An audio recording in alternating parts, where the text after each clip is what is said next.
সাদিক কায়েম আওয়ামী লীগ করেনি, কিন্তু ও যে শিবির করছে এটার প্রমাণ দেখ। সাদিক কায়েম যে শিবির করছে এটার প্রমাণই ও দেখ। ভোট সুষ্ঠু হলে সাদিক কায়েম জিতবে না, এবং সাদিক কায়েম জিতলে ভোট আর সুষ্ঠু হলো না। 53 বছরে তোমার দাদা আগে বিড়ি খাইতো, তুমি এখন সিগারেট খাও। 53 বছরে কোনো বদল হয়নি। 53 বছরে কেউ নাগরিকরা রক্তের গ্রুপ জানতো না, এখন প্রত্যেকে আমরা রক্তের গ্রুপ জানি। 53 বছর আগে আপনি কাপড় ধোয়ার সাবান দিয়ে গা ধুইতেন, আর গা ধোয়ার সাবান দিয়ে সেটা দিয়ে মাথা চুলছে করতেন। আপনি এখন শ্যাম্পু ব্যবহার করেন।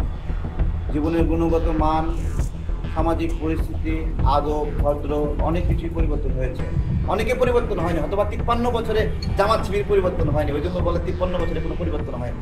53 বছরেও ওরা ময়লা ছিল, এখনো ময়লা আছে। রাষ্ট্র নির্বাচনে দেশের পক্ষে ভোট দিতে হবে, বাংলাদেশের পক্ষে ভোট দিতে হবে। ভোট জ্যামিং হলো, যেহেতু সময়টা টাইট, যে সকল ভোটার ভোট দেওয়ার মতো যথাযথ সময় হচ্ছে না, সেহেতু কোনো একটা চক্র তাদের ভোটটা টাইমিং মধ্যে সিরিয়ালে দাঁড়ায় সকাল 8টা 9টা 10টার মধ্যে শেষ করে দিয়া তারা বারবার জ্যামিং করতে পারে, যে অন্য ভোটাররা যেন ভোট দিতে না পারে।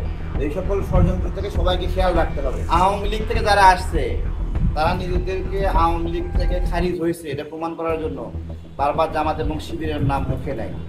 এবং আমরা যেভাবে শেখ হাসিনাকে গালি দিই বা ভৎসনা করি, এদের গলার স্পিড তার থেকে 10 গুণ বেশি।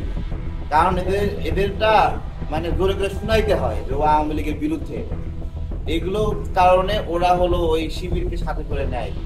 ঠিক আছে, আমার আশেপাশে কেউ শিবির ছিল না ভাই, কোনো অবস্থা নেই যে আমরা পাইনি। পাইলে দেখান, আমরা একটু দেখে মনে সান্ত্বনা নেই। সাদিক কায়েম আওয়ামী লীগ করেনি, কিন্তু ও যে শিবির করছে এটার প্রমাণ দেখ। সাদিক কায়েম যে শিবির করছে এটার প্রমাণই ও দেখ, যে শিবিরের মিটিং করছে, শিবিরের সুরা সদস্য বিভিন্ন আছে না, ওদের অনেক টিম আছে।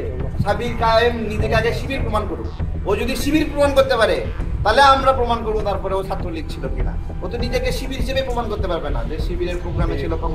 ভোট সুষ্ঠু হলে সাদিক কায়েম জিতবে না, এবং সাদিক কায়েম জিতলে ভোট আর সুষ্ঠু হলো না।